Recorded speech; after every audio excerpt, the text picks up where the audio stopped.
Je ne sais pas si vous connaissez Emerson, celui qui a fait la Constitution des États-Unis, qui ont créé un groupe qui s'appelle le groupe des transcendantalistes. Lui, quand il est arrivé en contact avec la Bhagavad Gita, le monde ne savent pas, mais la Constitution des États-Unis, c'est basé sur la Bhagavad Gita. Puis Emerson il a dit que la Bhagavad Gita devrait être lue à genoux. Parce que c'est tellement bien présenté qu'une personne peut vivre l'expérience à genoux. Là, pourquoi à genoux? Parce que le monde, ils ne savent peut-être pas, mais les genoux, c'est super important dans un corps.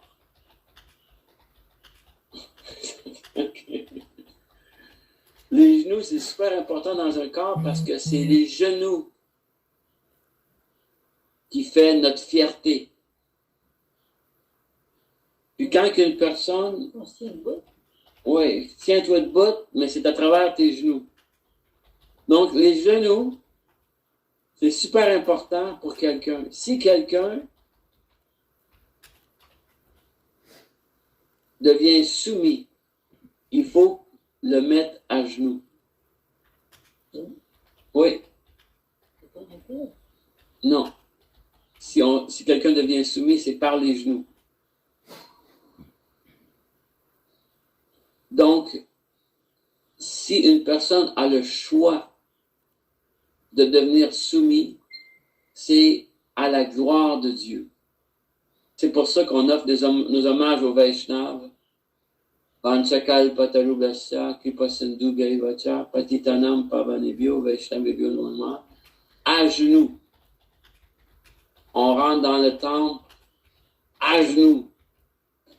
On offre des hommages jusqu'à la tête, aux pieds pareils de du Seigneur, parce que you are so glorious. C'est tellement glorieux. Les Vaishnavas, ils sont glorieux. Les saints noms, ils sont glorieux. Le Srimad Bhagavatam, Bhagavad Gita, Chaitanya Charitam, so glorieux. Donc, c'est avec soumission, avec appréciation pour le Seigneur suprême. Puis le reste, watch out, les dévots ils se tiennent debout. Look at Arjuna. Arjuna, il s'est tenu debout contre le monde entier. Maharaj Yudhishthira. Ils se sont soumis à la gloire de Dieu. Puis, c'est un choix qu'on doit faire. La forme humaine offre un choix. Il y a un endroit qu'on peut prendre une qualité d'humilité. Vous allez voir, là, je rentre dans pourquoi que je parle comme ça. Donc, la soumission, c'est super important pour les dévots. De l'envoyer à la bonne place. Sinon, c'est comme un roi. Un roi qui se tient partout par son orgueil et par sa fierté au-dessus de tout le monde, avec une couronne sur la tête. Cette couronne-là, elle va le descendre à ses genoux. Il va s'agenouiller par la puissance de la couronne qui va faire en sorte qu'il va se soumettre lui-même à 4 choses. La naissance, la vieillesse, la maladie et la mort. Si on ne se soumet pas à Krishna, on va se soumettre à la mort. On va se soumettre à la vieillesse, à la maladie. Un dévot, il regarde ça comme, OK, c'est ça se passe, mais moi, je me soumets à Krishna. Puis quand une personne se soumet, ça veut dire qu'il prend son temps pour écouter les gloires de Krishna. Puis ici,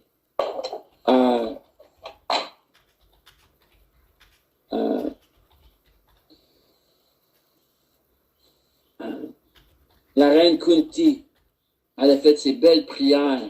Puis après ça, elle a choisi des mots, puis c'est tout composé à la gloire de Krishna.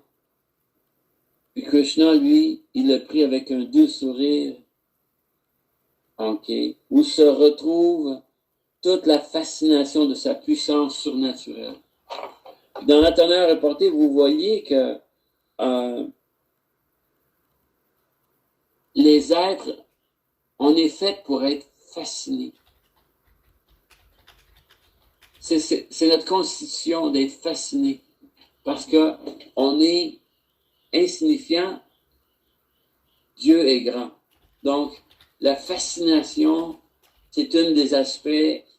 Il y a deux aspects dans ça. Il y en a un qui s'appelle Aishvarya, ou de la grandeur de Dieu. Puis l'autre aspect, c'est très spécial, c'est la relation que Krishna a avec ses dévots. Ça devient plus personnel, jusqu'à se rendre du mode de Vaikunta, la grandeur de Dieu, jusqu'à les détails de Vrindavan, que Krishna s'amuse comme un enfant. Krishna, il vole du beurre, il se garoche en arrière de la queue d'un veau, puis Krishna fait puis tous ces détails-là, pour un dévot, c'est comme fasciné. Un dévot, il devient fasciné. Donc, la fascination, c'est super important dans la vie de chaque être. Les gens, ils sont fascinés par l'intelligence artificielle, qui est rien d'autre qu'une copie de l'intelligence humaine. Il n'y a aucune créativité dans l'intelligence artificielle. Est-ce que vous savez ça? Aucune créativité. C'est juste des données qui ont pris, puis là, qui ont fait un programme qui fait en sorte qu'ils se manifestent. C'est tout basé sur l'intelligence humaine.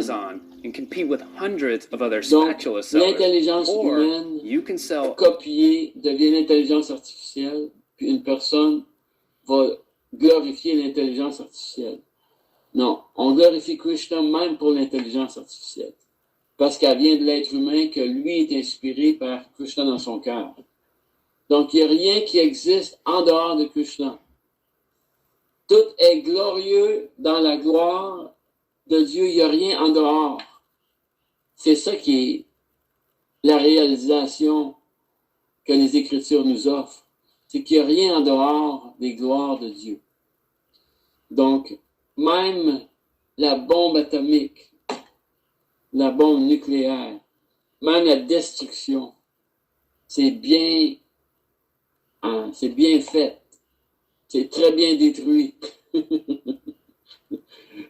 Le corps est très bien détruit par la chaleur qui finit par le froid d'un corps mort. Tout est merveilleux.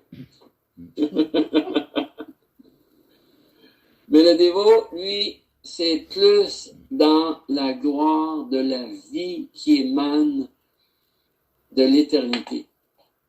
C'est ça un dévot de Krishna. Donc ici,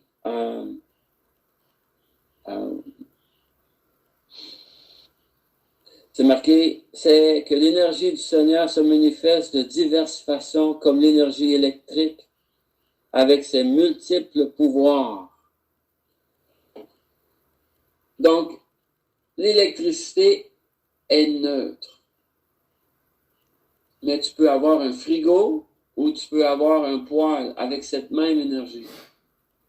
Donc, les dévots de Krishna, ils se concentrent sur les gloires de Krishna au lieu des gloires de Maya, l'énergie matérielle. L'énergie matérielle, aucun doute, est fascinante. On est fasciné, c'est pour ça qu'on est ici pendant des millions d'années, on découvre toujours quelque chose de nouveau. Comme moi, j'ai fait une découverte hier. J'ai découvert que la gloire de l'aspect maternel que les femmes ont, c'est une gloire de Dieu. C'est la puissance maternelle, comme j'ai vu comme il y a une de nos travailleuses elle a pris, parce qu'on a des souris, nous autres, puis on veut s'en débarrasser. Puis qu'est-ce qui se passe, c'est que on a fait venir un chat. Malila. Shyamala, elle a envoyé. Oh, Lila! Elle veut vraiment transplanter avec moi. Oui, c'est ça. Je sais, elle se couche sur le tas de terre. C'est ça. OK. Donc, j'ai vu l'aspect motherly, l'aspect mère d'une de nos bénévoles.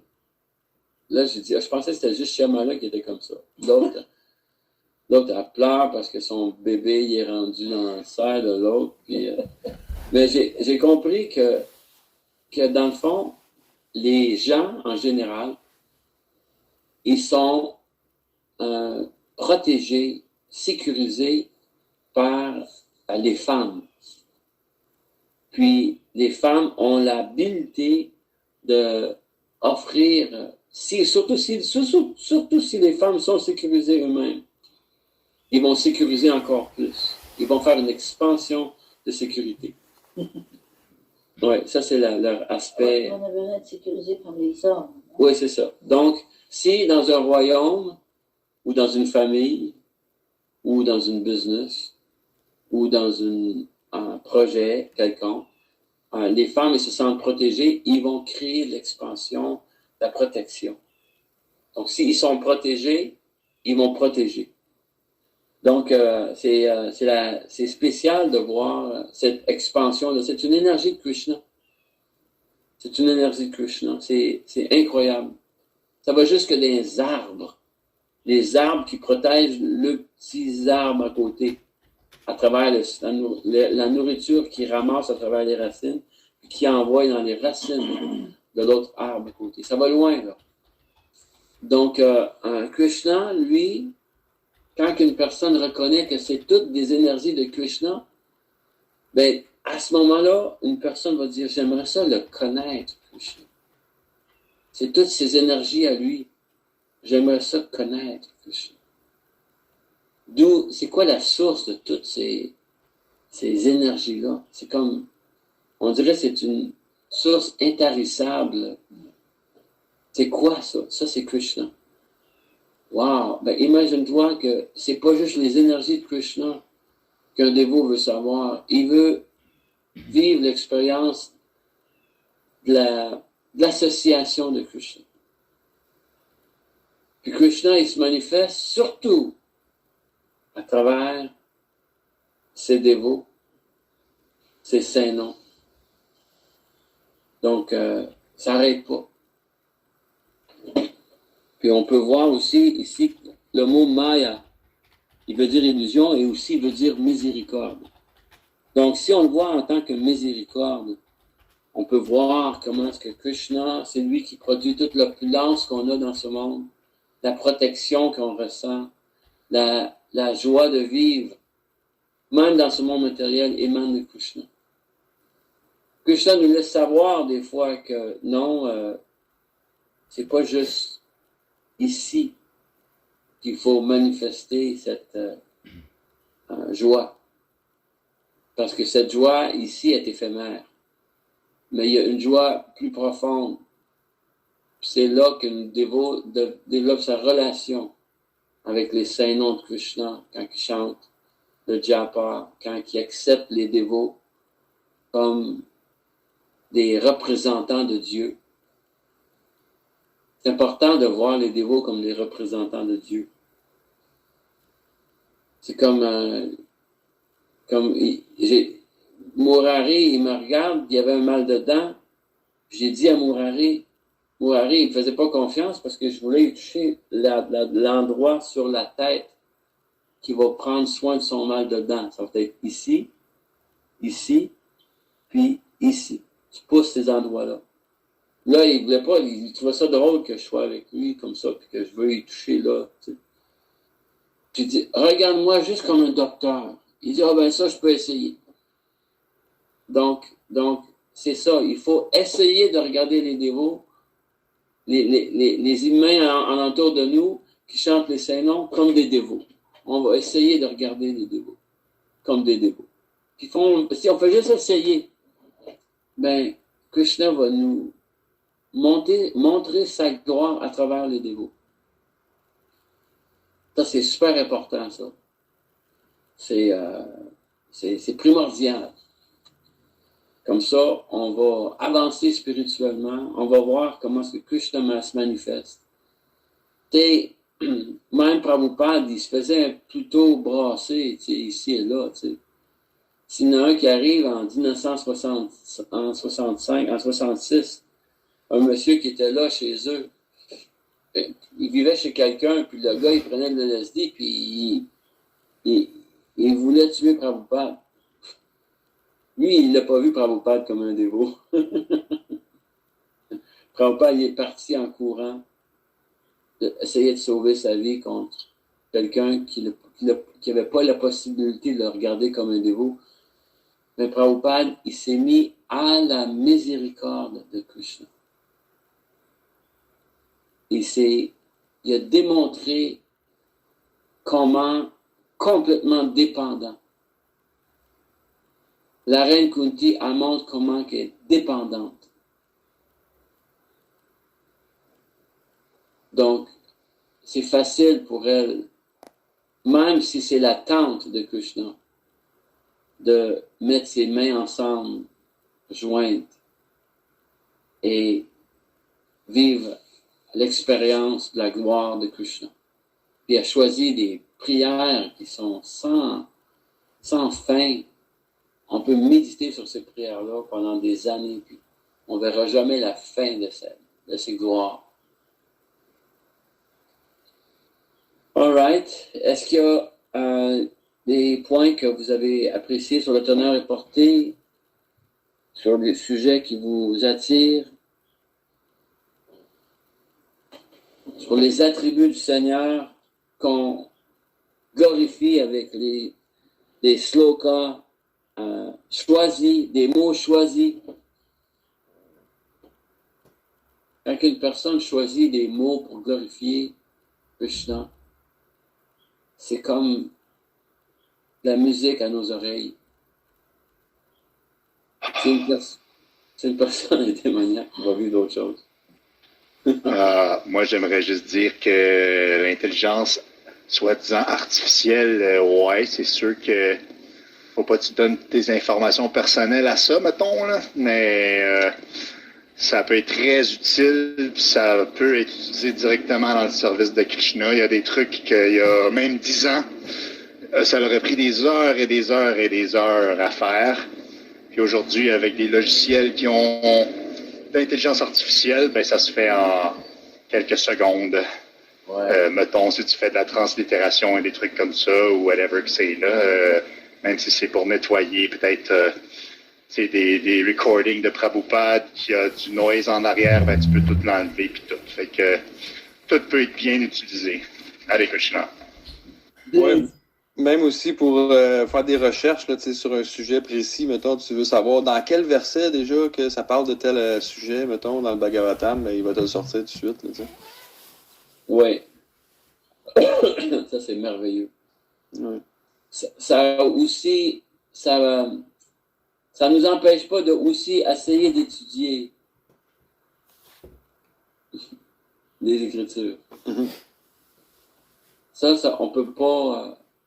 Tu sais, souvent, le monde, ils vont dire, regarde, je me rappelle quand le V de Base est sorti, puis on a reçu plein d'informations dans une petite chip grosse de même, que tu peux tout avoir, toutes les classes de Prabhupada, toutes les Chaitanya Charitamrita, le Bhagavad Gita, le Srimad Bhagavatam, toutes les conversations de Prabhupada, toutes dans tu peux tout l'avoir, tout.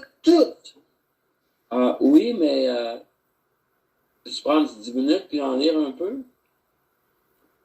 Est-ce que tu peux ouvrir ton tape recorder puis écouter un peu une classe de Prabhupada? Est-ce que tu le fais? C'est bon de savoir qu'on l'a, mais c'est pas assez de savoir. Il faut l'écouter. Donc, l'action est plus importante que la connaissance. Donc, maintenant, on sait qu'on a la connaissance, il faut prendre le temps de continuer à s'engager dans la même activité que si l'intelligence artificielle, il ne serait pas. Même si le V de base, il ne serait pas. Les dévots ils ont été extrêmement intelligents au début. Ça, je donne la gloire à Gargamuni Prabhu, qui a commencé tout de suite, quand le mouvement a commencé, il a dit crime. C'est un pur dévot, ce gars-là. Swamiji, c'est un peu. On devrait peut-être l'écouter, écouter ce qu'il dit, parce que c'est tellement profond que j'aimerais ça réentendre ce qu'il dit. Puis il a commencé à l'enregistrer. Puis en cause de ça, maintenant, on peut entendre Prabhupada directement. Une personne qui a quitté ce monde. C'est comme si je vous dirais, essayez d'écouter une belle classe de Bhaktisiddhanta Sarasvati Thakur. Oups, il n'y en a pas. Bhaktivinoda Thakur, oups, il n'y en a pas. Sri Chaitanya Mahaprabhu, oups, il n'y en a pas. Imagine-toi si on a entendu Chaitanya Mahaprabhu quand il dit Jaga Gaga, Gaga, Jaga, Gaga, Gaga, Jaga, Gaga, parce qu'il est en amour avec Jagannath. Nous autres, on serait, mais on a manqué ça. Mais ce coup-là, vu que le Kali Yuga descend au niveau de l'intellect, l'intelligence, Krishna nous donne l'intelligence artificielle, puis il a fait en sorte de donner l'intelligence à Gargamuni pour qu'il puisse recording, c'est quoi recording? Enregistrer les gloires de Krishna à travers Prabhupada. C'est sûr que Harikesh Maharaj, puis Sasvarup Maharaj, puis tous ces dévots-là, ils ont pris le temps de continuer l'écoute. Puis maintenant, on se rend compte qu'on ne peut pas vivre assez longtemps pour écouter les gloires du maître spirituel. Comme par exemple, moi, j'ai pris beaucoup de temps à accumuler des livres sur la conscience de Krishna quand j'étais brahmachari. Puis là, un moment donné, j'étais arrivé chez nous, je vivais dans le brahmachari ashram, puis je regardais tous les livres que j'avais. J'ai dit, ça me prend comme un mois à lire ce livre-là.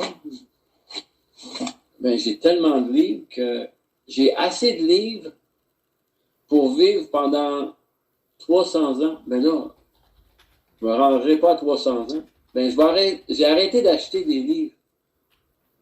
J'ai dit, je vais commencer par lire les livres que j'ai. Là, j'ai commencé à lire les livres, pensant que c'est important pour moi. Puis en plus, vu que je me suis rendu compte que mon intelligence est faible, au lieu de lire des nouveaux livres, je suis retourné dans la Bhagavad Gita puis dans le Srimad Bhagavatam. Les livres originaux que Prabhupada nous a donnés. C'est pour ça qu'on se rencontre aujourd'hui, puis on regarde ces livres-là. Parce qu'on sait qu'on ne vivra pas assez longtemps pour tout lire les livres de Prabhupada, ou écouter toutes les classes de Prabhupada. Puis en plus, il y a plein de dévots qui donnent plein de séminaires sur plein de sujets qui émanent des livres de Prabhupada. Donc, ça réduit le temps qu'on a. Donc, on doit se concentrer à des choix personnels qu'on va faire en créant une action concrète de nos choix à l'importance qu'on donne à notre fascination. On est ici pour se faire fasciner. Donc, qu'est-ce qui va nous fasciner? C'est l'énergie matérielle ou l'énergie spirituelle. Donc, le mouvement du Sankirtan est dirigé à fasciner le mental. Donc, Madan Mohan, le nom de Krishna est Madan Mohan, le mental des dévots. Oui, Francis. Tu parles de fascination de soit l'énergie matérielle ou spirituelle. Mais si on lit le 5e chant du Srimad Bhagavatam, dans le fond, là, où ça peut être fascinant, mais en même temps, c'est la création matérielle.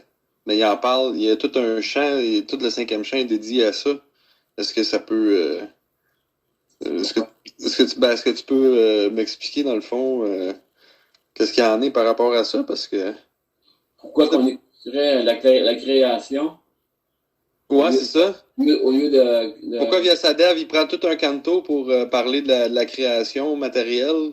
Non, Vyasadeva, il prend les 9 premiers chants pour parler de la création. Si tu regardes Brahma, il y a la création en accord avec Brahma, en accord avec Shiva, en accord avec Lakshmi, en accord avec les planètes édéniques, les Prajapati. Les Prajapati, c'est ceux qui ont recréé la race humaine. Donc, il y a plein de créations. L'énergie créative est un display dans le monde matériel comme dans le monde spirituel. Sauf qu'au monde spirituel, c'est illimité, tandis qu'ici, c'est limité. Ça finit par s'autodétruire. Donc, la création, le monde infernal, ça va être le premier à la fin, même si c'est bien fait. C'est le premier à la fin qui va être anéanti par l'inondation jusqu'à temps que ça marche. La planète Terre va se faire inonder. Les planètes édéniques vont se faire inonder jusqu'à Brahmaloka. Brahmaloka, lui, va retourner au monde spirituel. Les citoyens de Brahmaloka, ça va être la fin de la création.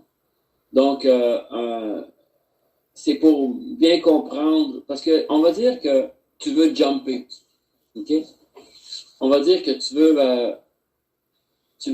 veux prendre un bond, tu veux jumper, comme boing. Mais si tu n'es pas situé, si tu flottes dans les airs comme les astronautes, là, tu peux pas jumper